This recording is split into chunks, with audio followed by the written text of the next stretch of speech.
আমরা রক্ত দিছি, আমার ভাইরা জীবন দিছে, আর আপনারা এই দিক দিয়ে দল করেন। হাসনাত সাজিদ ওগুলা সদর এনে সাজ করবো বাধা চুদেরা, মনে রাখিস।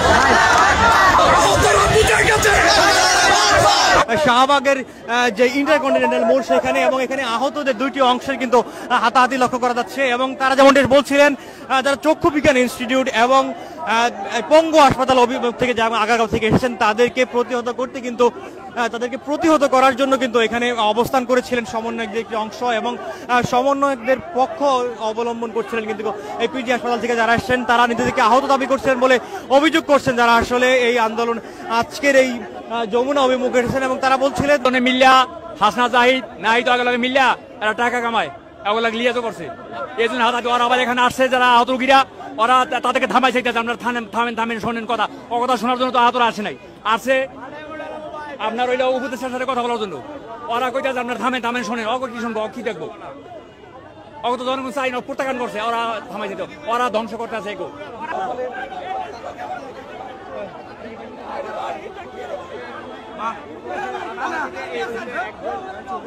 আমাদের সন্তান যে আহত, আমাদের সব কাগজপত্র আমার কাছে আছে।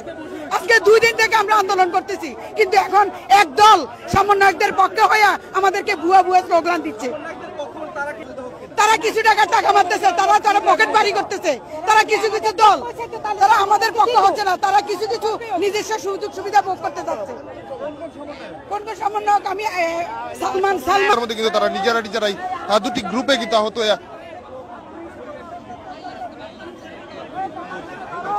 আহত হয়ে তারা কিন্তু এই মুহূর্তে তারা দুটি পক্ষে কিন্তু বিভক্ত হয়ে তারা মুখোমুখি অবস্থানে কিন্তু তারা আমাদের আহত নাম বেশি, আমাদের এক আহত সঙ্গী ছিল আগে, তার নাম হচ্ছে সালমান, একটা সুন্দর একটা ছেলে। আহতদের নাম বেশি, মাথা বেশি 90 লক্ষ টাকা আত্মসাৎ করছে যে আমরা আহতদের মাঝখানে বিতরণ করবো। এখন 90 লক্ষ টাকা আত্মসাৎ করে কারণ একটা টাকা বিতরণ দেয়নি। সেই টাকা দিয়ে একটা ভাড়াটিয়া গ্যাং খুনি পালে, ভাড়াটিয়া একটা গ্যাং পালে, ভাড়াটিয়া খুনিদের পালে। তারা এখন বর্তমানে আমাকে আহতের উপরে গ্যাঞ্জাম করতেছে। বুঝলেন যে আমাদের আহত সাহায্য আসে আমাদের সাথে গ্যাঞ্জাম করতেছে সালমানের লোকেরা, যারা মানে আমাদের টাকা মারিয়া দিয়ে বড় লোক আসছে, এখন ওই টাকা দিয়ে ভাড়াটিয়া খুনি পালে। আমরা এই জায়গায় আসছি, আসার পরে শান্তি সুস্থভাবে বসে আসছিলাম। ওদের যেই বাহিনী আছে ও নিয়ে আসা শুধু আমাদের গায়ে হাত তুলছে, আমাদেরকে ভুয়া বলছে। আমরা রক্ত দিছি, আমার ভাইরা জীবন দিছে, আর আপনারা এই দিক দিয়ে দল করেন। দল করেন। এই ভাই কোন দলে আমাদের খাইতে দেখছে ট্রিটমেন্ট নিয়ে বলছে, তারা দল গুছাইতেছে। শালারা বাটপার জীবন দিছি আমরা, আমার ভাইরা জীবন দিছে, আমরা রক্ত দিছি, আমরা ট্রিটমেন্ট পাই না, ওরা ওই দিক দিয়ে কমিটি করে। এই সেলার লোকের কথা কইলে লাভ আছে, কথা কইলে তার বড়গুলোকে কথা কই দিব। এই সেলা মেলার কথা কইলে লাভ নাই। ভাই সবাই দেখছেন তাদের কমিটি, তাদের পকেট কমিটি, এই দেশের পকেট কমিটি। এক কথাই আহতরা ঠিক মতন পায় না খাবার, পায় না ট্রিটমেন্ট, পায় না মতাজা, আর তারা পকেট কমিটি করে।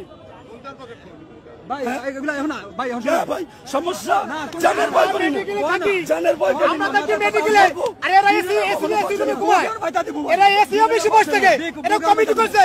আমরা হসপিটালে কাঁদি আমরা ঘুমাই, আর এরা কমিটি করে এসি রুমে হাসে না, আমাদের মস্ক করে।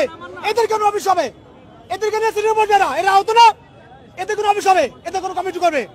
এদের কিছু কমিটি করবে না, এদের কোন কমিটি হবে না। এটা মানবো না, আমরা হতো না, এটা আমরা নিজেরাই করব। আর এই সবাই একটু শান্ত হন। তার বড় যেগুলো আছে ওই যে হাসনাত সাজিদ ওগুলা সদর এনে সাজ করবো বাধা চুদেরা, মনে রাখিস। এবং কালকে যখন আমরা রাস্তা পয়রা ছিলাম, কেউ আমাদেরকে দেখতে যায় নাই, আমাদেরকে কেউ দেখতে যায় নাই। কোনো সুদ দেওয়া লাগবে না, তোমরা চাকরি করো, তোমরা ব্যবসা করো, যে প্রতিষ্ঠানে থাকো তোমরা চলতে থাকো। আমি বিশ্বাস করি বাংলার মাটিতে এখনো শিক্ষিত আছে যারা রিক্সা চালায়, যারা গাড়ি ড্রাইভারিং করে।